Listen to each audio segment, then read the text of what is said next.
Hola, ¿qué tal? Yo soy Mariana Melem y he tenido el honor de ser elegida por el Museo de Bellas Artes para iniciar el ciclo denominado Museo Próximo, que seguramente los convocará con una serie de actividades consistentes en charlas y otras que van a llegar a las necesidades de la comunidad en los aspectos que al museo se refiere.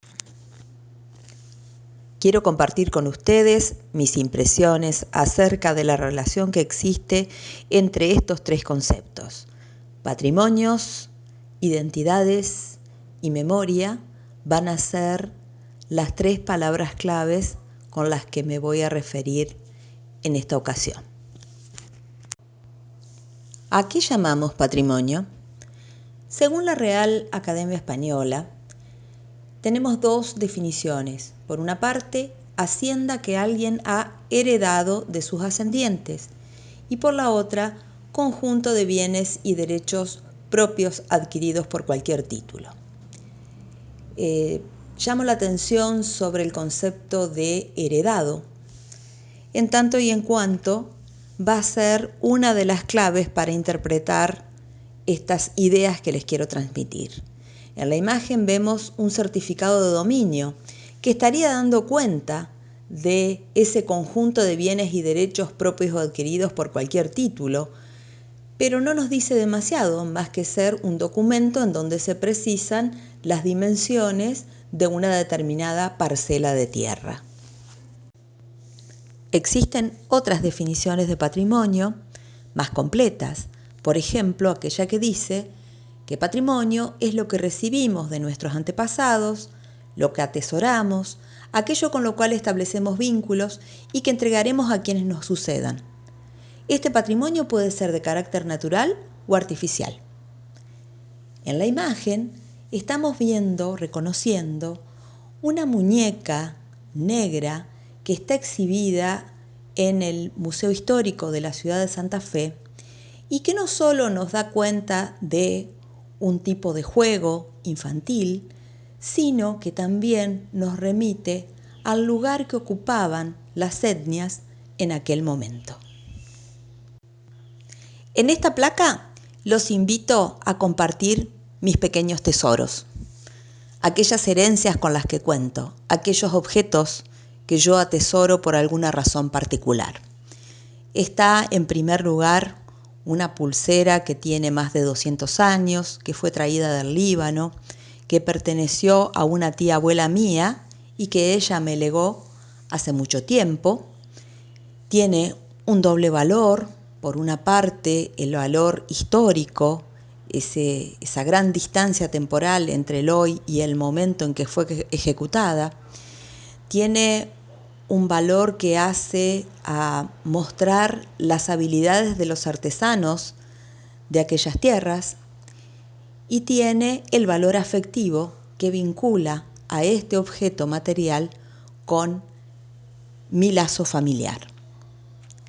Siguiendo hacia abajo, el otro objeto que también tiene que ver con una herencia familiar es un objeto de difícil interpretación a la luz de lo que hoy es usual para escribir, porque es un portapapel secante. Cuando se escribía con tinta, había que esperar mucho tiempo para que la tinta se secase y poder darle continuidad al texto. Por esta razón, se incorporaba un papel secante a este adminículo y se lo pasaba por encima de la lámina de papel. Este objeto tiene relación conmigo porque estaba en la compra-venta de antigüedades de mi abuelo paterno. Otro elemento interesante de este objeto tiene que ver con el repertorio que allí aparece. Aparece un juego de flores y unas líneas ondulantes típicas del momento en que fue realizado, que seguramente ha sido a principios del siglo XX, ya que podemos inscribirlo dentro de las líneas del Art Nouveau. Siguiendo con las imágenes de mis tesoros, en el centro vemos una bolsita que tiene unas lanitas de colores, un pompón, un llavero.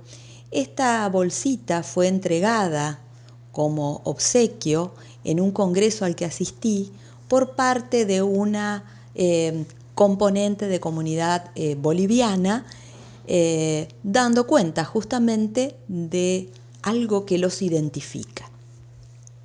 Hacia abajo tenemos 2 botellitas de aceite de oliva virgen extra. Son muy pequeñas. Esas botellitas las conservo, además de porque me gusta su tamaño, porque sus formas son muy agradables, porque me recuerdan al momento en que las recibí, que fue durante mi primer viaje a Europa en compañía de amigos, y me la entregaron como obsequio en la estación de trenes. Siguiendo, ustedes dirán, ¿por qué hay un plato de arroz allí dentro de las imágenes? Porque este plato de arroz tiene que ver con una receta y con una receta familiar. Esta receta familiar solamente la he disfrutado con los miembros de mi grupo familiar, ya que en ninguna otra familia que conozco se cocina este arroz que conocemos como arroz rosado.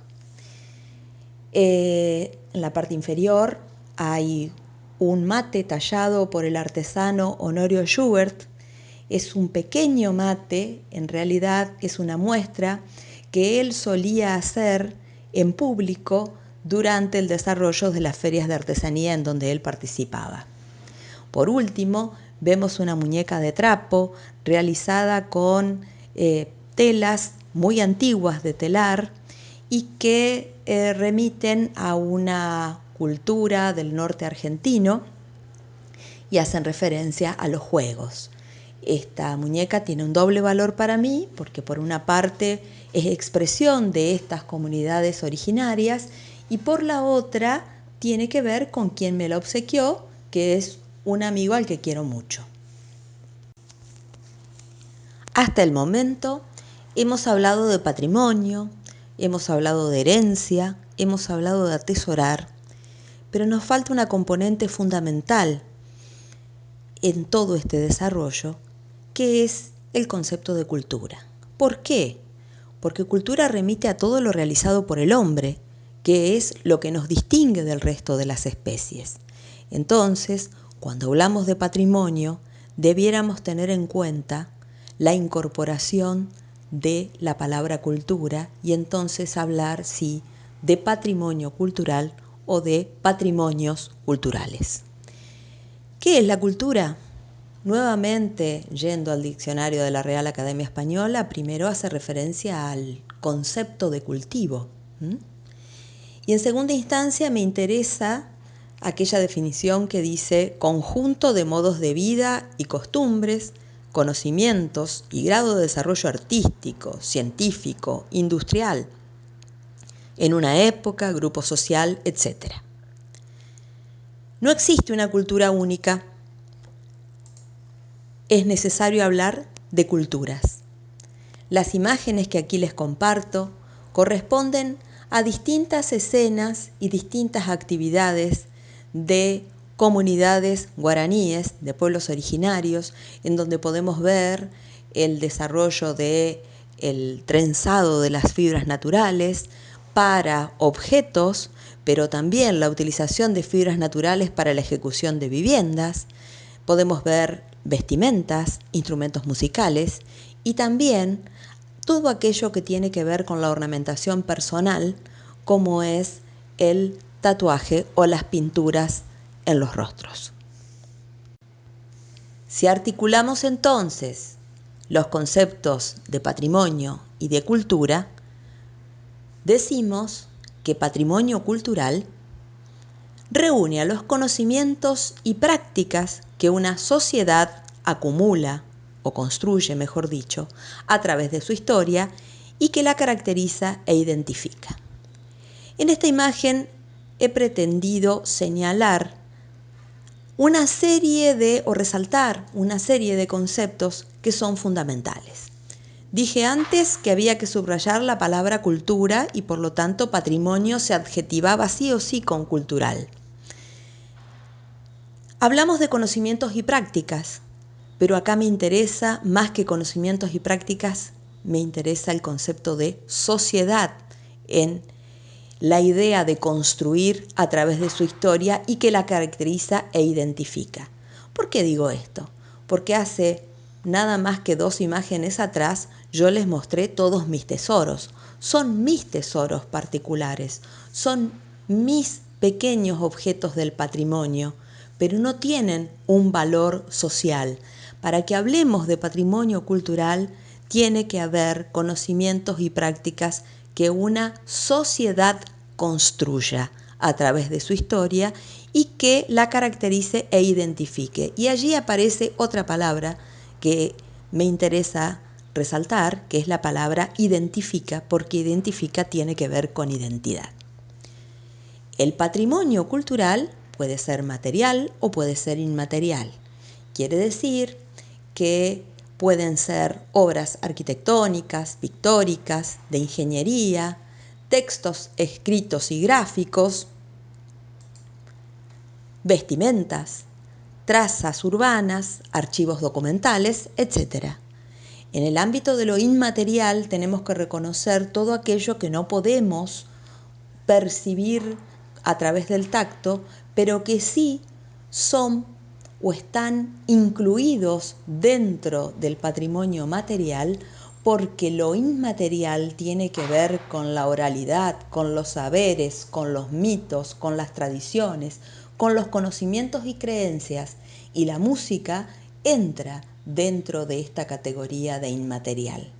En la imagen vemos como representación de patrimonio material una obra pictórica de la artista Gloria Montoya, que nos representa como entrerrianos.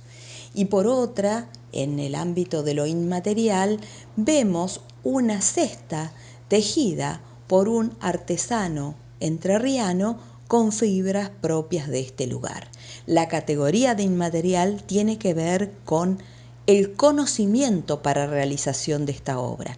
Pero si no existiera esta obra materialmente, difícilmente pudiéramos estar hablando de conocimientos. Y cuando hablamos de identidad, ¿a qué nos referimos? ¿Es una sola la identidad o son muchas las identidades? Dice la Real Academia Española que identidad tiene que ver con la conciencia que una persona o colectividad tiene de ser ella misma y distinta a las demás. El concepto de identidad cultural encierra un sentido de pertenencia a un grupo social con el cual se comparten rasgos culturales como costumbres, valores y creencias.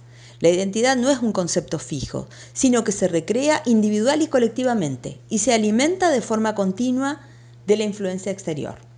Por ejemplo, tenemos una imagen que nos muestra el recientemente inaugurado Museo del Carnaval en la ciudad de Gualeguaychú. Podemos hablar de una identidad de la ciudad de Gualeguaychú a partir de una serie de elementos que la vinculan con el carnaval, y donde el Museo del Carnaval es la cristalización de esa idea que se construye y de esa identidad que se construye entre los habitantes de esta ciudad que trabajan para y con el carnaval. La segunda imagen es una captura de pantalla de una página de Facebook que nos muestra una receta de cocina de la comunidad de alemanes del Volga. Y aquí tenemos 2 elementos a considerar respecto a costumbres, valores y pertenencias, porque en principio esta página se llama Alemanes del Volga y para seguir lo que está haciendo es recoger una receta de cocina que tiene que ver con las costumbres y las tradiciones de este pueblo en especial. Aquí propongo un recorrido por identidades entrerrianas. La provincia de Entre Ríos, al estar rodeada y atravesada por ríos, tiene una particularidad que es la gran presencia de pescadores, y eso hace a la identidad de esta provincia, no solamente por el oficio de pescar, sino también por las recetas y preparaciones que se producen en los distintos lugares y que hacen referencia a esta particular presa. Por otra parte, está aquí presente el mate, una infusión que nos caracteriza y que viene legada desde los pueblos originarios. No solamente somos los entrerrianos los bebedores de mate, pero somos uno de los más representativos en el uso de esta costumbre. Por otra parte, vemos una cabeza de loro tallada también por originarios y que forma parte de esa cultura guaraní que habitó estas tierras y que luego ha sido de algún modo invisibilizada. En el centro, una obra de arte del pintor Cesario Bernaldo de Quirós, que me interesa porque representa a los artistas entrerrianos, por una parte. Saben que Quirós nació en la ciudad de Gualeguay y vivió también en el campo y en la ciudad de Paraná, en donde pudo registrar distintos lugares. Y aquí lo que me interesa es la presencia de estas comulgadoras afro que nos remiten a un pasado en donde las etnias se incluían dentro de las actividades o los oficios que había en el lugar. Tanto es así que en más de un lugar de la provincia de Entre Ríos podemos hablar de barrios de negros o barrios del candombe o barrios del tambor que hacen referencia a lo mismo. El mismo pintor Cesario Bernaldo de Quirós registró escenas del carnaval desarrolladas en el área de Puerto Viejo de la ciudad de Paraná, en donde se pueden reconocer muchos habitantes afros. Hemos recorrido hasta aquí el concepto de patrimonio cultural, el concepto de identidad, hemos visto la relación que tienen entre sí y nos queda pendiente el concepto de memoria. La memoria es una herramienta inherente, propia del ser humano, que le permite conservar en el tiempo y para el futuro expresiones de la identidad colectiva de duración cíclica o efímera en algunos casos. Estas expresiones de la identidad en muchos casos son conocimientos. Entonces, la memoria nos permite, mirando hacia el pasado, transmitir conocimientos para generar nuevas propuestas al futuro. Es decir, que la memoria es una de las formas de poder construir futuro. Así nos lo demuestra la imagen que estamos viendo, que corresponde a una sala del Hospital San Antonio de Gualeguay y que rápidamente, por la indumentaria, por cómo están instaladas las camas, por el tipo de tecnología que allí se ve y por quienes atienden, sabemos que estamos viendo una imagen de hace mucho tiempo, que no tiene que ver con cómo se desarrollan los ámbitos de salud en la actualidad. La memoria y el patrimonio se relacionan y están presentes mediante el registro y la conservación, que nos permiten guardar imágenes, documentos, audios y conocimientos que forman parte de nuestra identidad cultural. Esta imagen, al haber sido guardada, nos permite entonces reconocer, como decíamos hasta el momento, cómo era el tratamiento de la salud a principios del siglo XX. Al retomar el concepto de memoria, rápidamente nos tenemos que remitir al de patrimonio histórico. El patrimonio cultural e histórico, entonces, es aquello que de nuestro pasado seleccionamos, atesoramos, conservamos, documentamos y mostramos como representativo. En las imágenes podemos reconocer los testimonios que dan cuenta de formas y modos de vidas pasadas. En un caso, las viviendas típicas a principios del siglo XX, que no solamente nos muestran la materialidad y la forma, sino que también nos muestran los modos de vida, ya que allí están presentes las personas y sus vestimentas junto a sus actividades. Por otra parte, estamos viendo en la imagen inferior una postal de la inauguración del túnel subfluvial que a 50 años de su inauguración nos recuerda que antes de su inauguración el cruce se hacía por otros medios y la provincia de Entre Ríos, junto a toda la Mesopotamia, estaba aislada desde el punto de vista de las conexiones terrestres. Por último, referido a la memoria, me interesa decir que construir memoria es ejercer un acto de selección, ya que no podemos incorporar todo, sino que hay que seleccionar, que el éxito de esta selección está ligado a su representatividad y esta, a su vez, a la participación real de todos los actores. Dice el filósofo Waldo Ansaldi: quien controla el pasado, controla quiénes somos, es decir, controla nuestra identidad. Por esta razón es que es necesario que en la selección de esta construcción de memoria haya representación de todos los actores de la sociedad.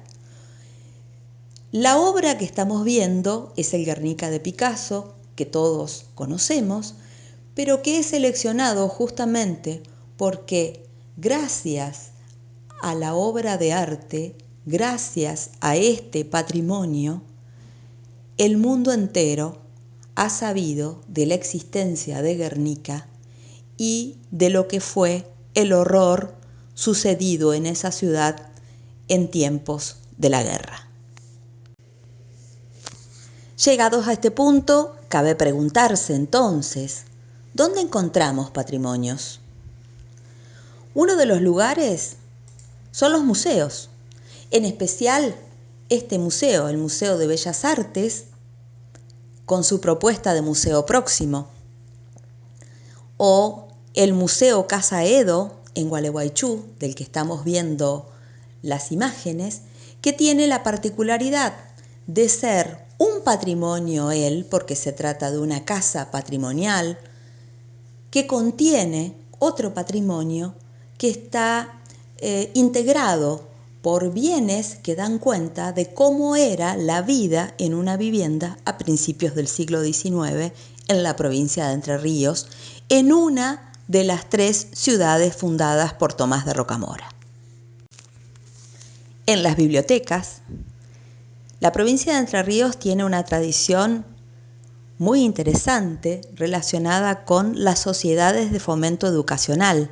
Son espacios creados por la propia comunidad. En las imágenes tenemos a la biblioteca actual Carlos Mastronardi, cuyo nombre original era Sociedad de Fomento Educacional, al archivo biblioteca de Villa Domínguez, que funciona donde era la farmacia Yarcho, y a la biblioteca de la Escuela número 1 del Centenario.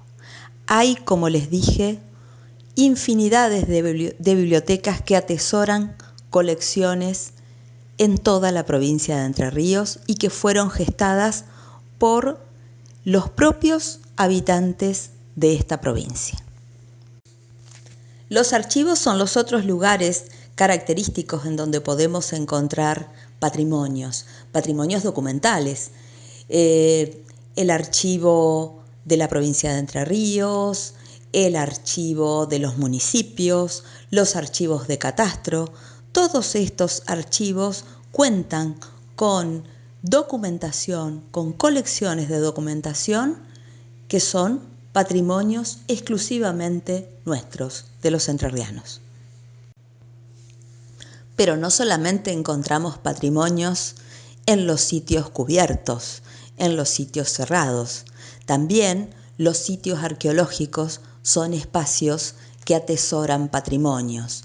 Un caso concreto de la provincia de Entre Ríos es el Castillo San Carlos, cuyas ruinas fueron restauradas y habilitadas para que todos los visitantes puedan recorrer y reconocer cómo fue la vida en los tiempos de esa obra y cómo fue que estuvo presente allí Saint-Exupéry, el autor del Principito. Recientemente se ha descubierto en el centro de la provincia un territorio habitado por los denominados manecos, grupo de afros que vivieron integrados a las colonias instaladas de judíos, sobre todo en ese lugar, y por lo cual se ha realizado recientemente una excavación arqueológica en el sitio denominado El Galponcito, que era el lugar de reunión de estos habitantes. La fotografía que vemos allí, esa fotografía blanco y negro, permite descubrir los integrantes de esta comunidad mezclados entre criollos y judíos. En la imagen inferior, tomada de los medios periodísticos, lo que se puede ver es el cementerio de los manecos. Encontramos patrimonio en la ciudad, porque la ciudad es una construcción colectiva, es la mayor obra conjunta de hombre y naturaleza, es la mayor obra conjunta, viva y cambiante, realizada por sus habitantes. No existen dos ciudades iguales, cada ciudad tiene su propia identidad y la ciudad es un organismo vivo que continuamente se regenera por la acción de sus propios habitantes. Es decir, este producto cultural es el mayor que se conozca por parte de la humanidad. ¿Por qué? Justamente porque es una construcción colectiva. Hay barrios que son muy característicos de una ciudad y se transforman por eso en una referencia clave, en lugares para visitar. Es un caso el quinto cuartel de la ciudad de Victoria, caracterizado por la fabricación de cal, por la extracción de la cal y la fabricación allí, y la instalación de este área fundacional que constituyeron entre vascos y genoveses los primitivos habitantes de este sector. Hay espacios que reunieron trabajo a lo largo de la historia. Es el caso de la fábrica que fuera inicialmente la calera Ocinal de Izaguirre, que luego se transformó en la fábrica de cerámicas Coceramic y que fabricó tanto tejas como ladrillos a lo largo de su historia, manteniendo las instalaciones y que hace muy poco tiempo ha cerrado sus puertas. Estos espacios son espacios del patrimonio, son espacios del patrimonio del trabajo, son espacios que tienen que ver con la transformación de la materia prima local, el caso de la cal de las barrancas del Paraná y el caso de el barro transformado en arcilla para hacer tejas y para hacer ladrillos cerámicos. Para finalizar, no debemos olvidarnos que en nuestras calles, en nuestras plazas, en nuestros parques, hay festejos y encuentros populares que son patrimonio en sí. Estemos alerta. Cada una de estas actividades forman parte de nuestra propia identidad. Bueno, entonces para terminar, mi pregunta es, ¿cuál es aquel objeto que ustedes atesoran para sí mismos? Si tienen ganas de compartirlo, pueden hacerlo utilizando la dirección de mail del museo, que recibirá todas las propuestas que ustedes envíen.